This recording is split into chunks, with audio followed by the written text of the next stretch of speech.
내 탓이요. 모든 게 내 탓이요.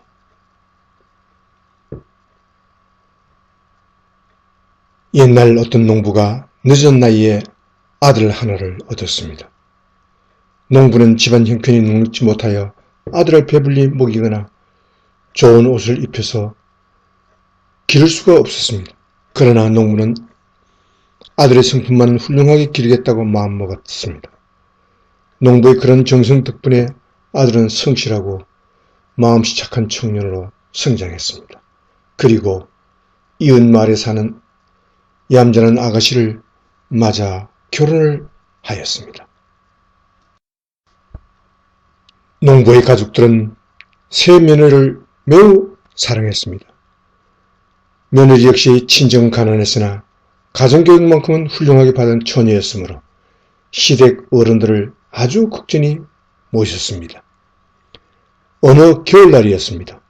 밖에는 한방눈이 펑펑 내리고 있었습니다. 이렇게 눈이 오는 날은 입이 심심하구나. 찰떡이나 좀 해먹었으면 좋겠군. 시아버지가 혼잣말처럼 말했습니다. 며느리는 얼른 광에 가서 찹쌀 항아리를 열어보았습니다. 다행히도 찹쌀이 조금 남아 있었습니다. 이것으로 떡을 만들어 드려야겠네. 며느리는 기뻐했지만 한편으로는 여간 걱정이 아니었습니다. 친정에 있을 때 워낙 가난하게 살았던 탓으로 찰떡 만드는 법을 배워두지 못했던 것입니다. 어머님, 찹쌀이 조금 있는데 찰떡을 좀 만들까요? 그래, 잘 생각했다. 솥에 물을 조금 붓고 그 위에 시루를 얹으렴. 그리고 시루에다 찹쌀을 넣고 불을 떼면 되느니라. 시어머니는 마침 허리가 아파서 아랫목에 몸을 눕힌 채 며느리에게 일렀습니다. 며느리는 시킨 대로 했습니다. 그러나 불을 얼마나 떼야 할지 알 수가 없었습니다. 그때 아내를 도울 일이 없을까 해서 부엌을 들어본 남편이 지혜를 쥐고 나서며 말했습니다. 여보, 내가 나무를 한 짐 저 오리다. 남편은 부엌에 나무를 넉넉하게 쌓아두어 아내가 당황한 일이 없도록 하려는 마음에서 한 말이었는데 며느리는 찰떡을 찌기에는 부엌에 있는 나무가 모자라는 모양이라고 생각했습니다. 나무는 가을에 많이 해서 산 밑에 쌓아두었으므로 밑에 있는 잘 마른 것을 한 단 가져오기만 하면 되었습니다. 며느리는 자꾸만 불을 뗐습니다. 부엌에 있는 나무를 다 뗄 때까지 남편이 돌아오지 않자 헛간에 있는 나무 부서기까지 모두 긁어서 뗐습니다. 더 뗄 나무가 거의 없을 때쯤이었습니다. 갑자기 퍽 하는 소리에 이어 무엇인가 터지는 소리가 들렸습니다. 불을 너무나 세게 뗀 나머지 솥과 시루가 깨지고 만 것입니다. 며느리는 앞이 캄캄했습니다. 찰떡은 고사하고 집안의 귀중한 살림살이를 깨버렸으니 큰일이 아닐 수 없었습니다. 이 일을 어쩌면 좋아, 어쩌면 좋아. 며느리는 울음을 터뜨리고 말았습니다. 시집 온 지 얼마 되지도 않아서 솥과 시루를 깨버렸으니 지금까지 귀여워해 주시던 시부모님께서 불호령을 내리실 것만 같았습니다. 게다가 남편마저도 자기를 한심하게 여기며 미워할 것을 생각하니 견딜 수가 없었던 것입니다.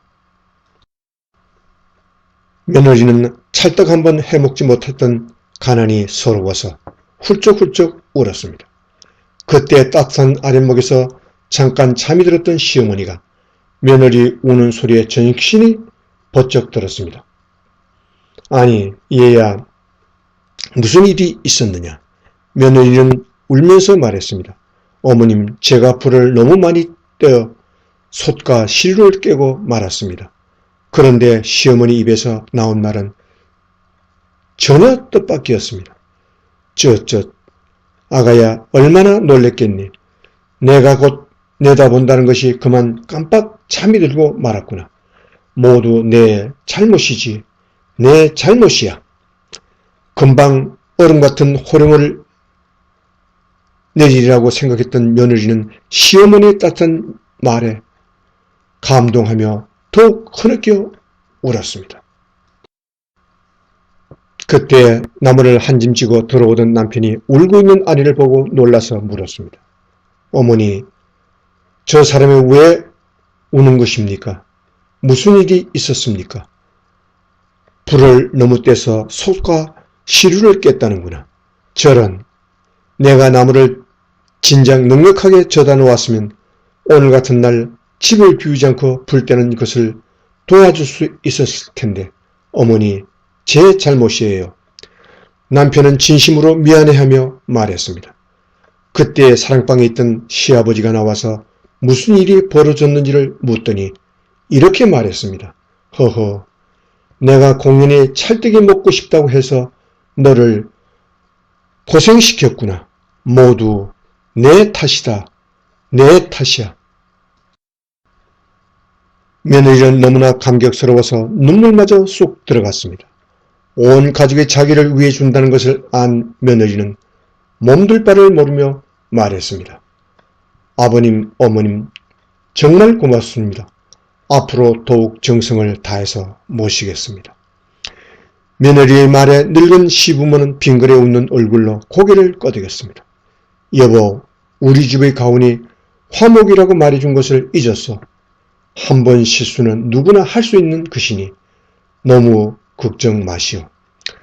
앞으로 부모님을 더 잘 모십시다. 남편은 귀옛말로 속삭였습니다. 비록 형편은 넉넉지 않으나 서로 위하는 마음, 모든 잘못을 자기에게로 돌리는 고귀한 마음을 가진 이 가족은 그 후 더욱 화목하게 잘 살았다고 합니다. 이상은 북송 철종 때의 재상, 범충 성공의 글이었습니다. 2022년 11월 7일 아침에 보내드린 참외록 둘. 내 탓이요. 모든 게 내 탓이요. 였습니다.